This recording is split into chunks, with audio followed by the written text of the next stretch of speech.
तो दोस्तों शुरू करते हैं आज की इंफ्रा न्यूज। पहली खबर जो आ रही है वो है अंबानी द्वारा ओन रिलायंस इंडस्ट्री से रिलेटेड, जहां पर आप तभी अब तक खबर देखी होगी कि एनवीडिया के सीईओ जो भारत आए थे उनके साथ में मल्टीपल मीटिंग्स हुई थी जिनमें उन्होंने भी पार्टिसिपेट किया था। तो यहाँ पर बहुत इंपॉर्टेंट ये कुछ अनाउंसमेंट्स की गई। रिलायंस जो है वो तकरीबन 100 गीगावाट डेटा सेंटर्स जो AI based performances on task को कंप्लीट करने के लिए बनाए जाएंगे उस पर ध्यान देने वाली है। हाई प्रोबेबिलिटी है कि जामनगर में ये डेटा सेंटर्स बनेंगे जिसके लिए रिलायंस बहुत ज्यादा हेवीली इन्वेस्ट करेगा और एनवीडिया भी यहाँ पे इनको अपने जीपीयू सप्लाई करेगा जो कि उनके सबसे ज्यादा हाई एंड प्रोफेशनल या सर्वर लेवल के जीपीयूज होंगे। अगली खबर दोस्तों जो आ रही है वो है western railway Mumbai suburban division सी, जहां पर कवच सिस्टम का इंस्टॉलेशन हो गया है मुंबई सेंट्रल से लेके विरार तक के सेक्शन के बीच। तो वैसे एक पूरा का पूरा गोल है 120 प्लस किलोमीटर पे इंस्टॉलेशन का, लेकिन यहाँ पर कवच इंस्टॉलेशन विरार तक हो गया है जिसके वजह से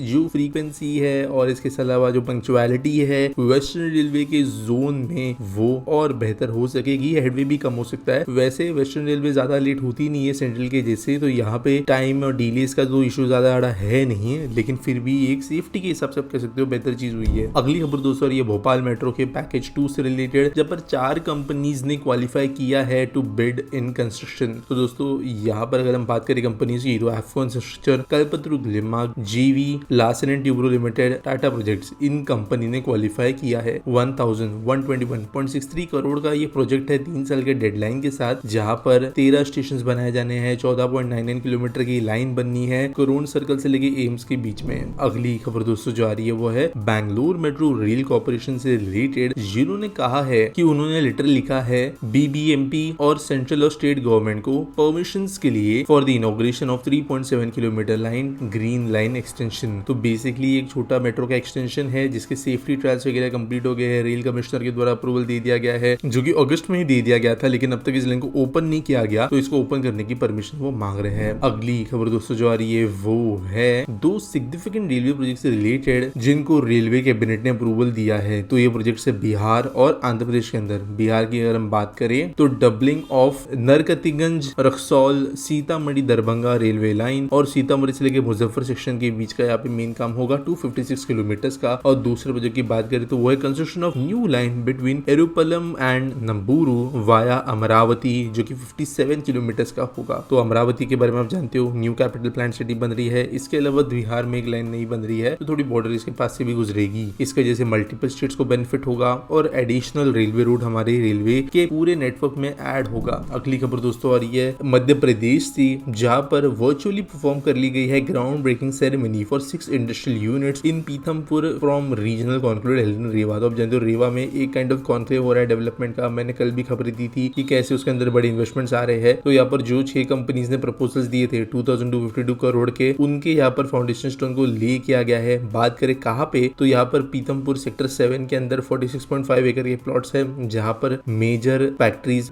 बनेगी। कंपनीज के बारे में बात करें तो पिनिकल मोबिलिटी प्राइवेट लिमिटेड यहाँ पे मेजर कंपनी है। अगली खबर दोस्तों जो आ रही है वो है गौतम अडानी कंट्रोल्ड कच्छ कॉपर से रिलेटेड, जो कि इन डिस्कशन है with Australia headquartered mining conglomerate BHP, ताकि ये 1.6 million ton per annum of copper concentrate source कर सके। तो तकरीबन 30,000 करोड़ की ये डील हो सकती है अगर करंट प्राइस लेवल के हिसाब से बात करिए तो। और ये 2 बड़े माइनिंग जायंट्स बनते जा रहे हैं। भारत में कॉपर की जरूरत है, तो अगर ठीक से सब चीजें होती है तो अडानी की एक ग्रीनफील्ड कॉपर रिफाइनरी भी बन रही है मुंद्रा में। सबको कंसिडरेशन करते हुए भारत की कॉपर प्रोडक्शन बड़े लेवल पे बढ़ सकेगी। अगली खबर दोस्तों आ रही है नोएडा से, जब पर एक state of the art sports stadium बनने वाला है international standard running track, boxing court, badminton courts के साथ में और बाकी इंटर फैसिलिटीज के साथ में, जो की अपग्रेडेशन की वजह से बनेगा, जो कि एक लोन स्टेडियम का होगा सेक्टर 21A में। करेंटली एक ओवरक्राउडेड स्टेडियम है। न्यू स्पोर्ट्स कॉम्प्लेक्स यहाँ पे बनेंगे ताकि यंग एथलीट स्पोर्ट्स पर्सन को ट्रेन करने के लिए एडवांस फैसिलिटीज मिल पाए। और 26.5 एकड़ का यहाँ पे ये प्लॉट है जिसके लिए इनिशियल इन्वेस्टमेंट 70 करोड़ रुपए की जाएगी। 14.9 एकर्स पे नया वर्क पहले शुरू होगा, बाद में एक्सपेंशन होगा। 400 मीटर का रनिंग ट्रैक होगा यहाँ पे और ग्लोबल सर्टिफिकेशंस भी मिलेंगे, यानी कि ऐसे नहीं कि बस बना दिया होगा। और एथलेटिक्स के बारे में बात करें तो जैवलिन, शॉटपुट, पोल वॉल्ट, पाको पार्क, इन जैसी चीजें भी यहाँ पर बनाई जाएगी। आज के एसपीटी सॉल्व के बारे में बात करें तो भारत बियॉन्ड पूछते हैं why government is not focusing on Bengaluru means public transport system like metro और roadways. I went to Bengaluru last week. It took me more than 1.5 hours to complete 3 kilometer area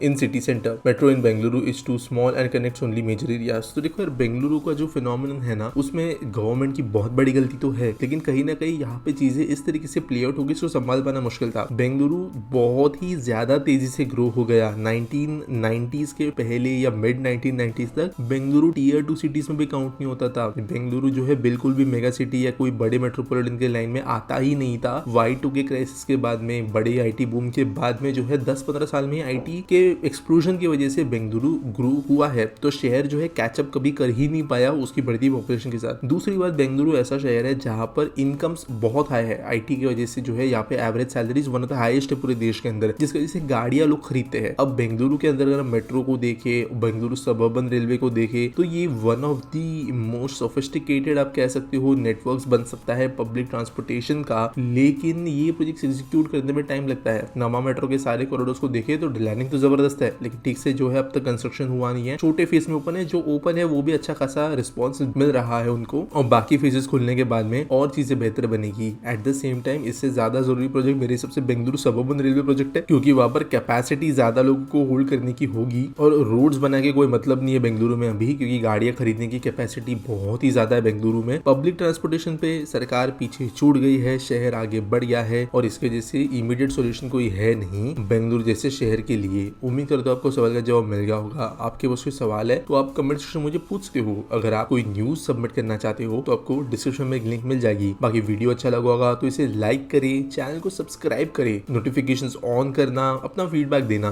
और मिलेंगे अगले वीडियो में।